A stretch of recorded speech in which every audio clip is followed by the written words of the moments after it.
বন্ধুরা আজকে রান্না করব ওল আর মুরগির মাংস। আর এর জন্য সুন্দর একটা ওল নিয়েছি, সেটা কেটে ধুয়ে নিয়েছি।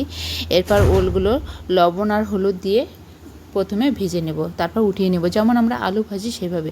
এরপর কড়াইতে দিয়ে দিয়েছি তেল, তারপরে পেঁয়াজ রসুন আদা একসাথে কষিয়ে নিয়েছি।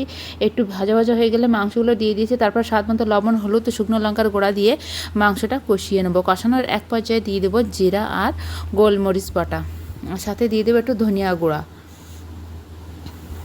দিয়ে আবার একটু কষিয়ে নেব।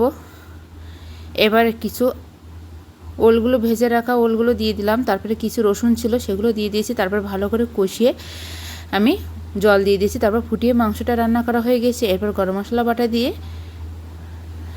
নামিয়ে নেব।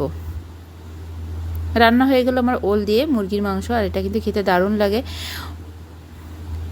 আলু যেমন লাগে তার চেয়ে কিন্তু দ্বিগুণ ভালো লাগবে ওল দিয়ে মাংস রান্না করলে।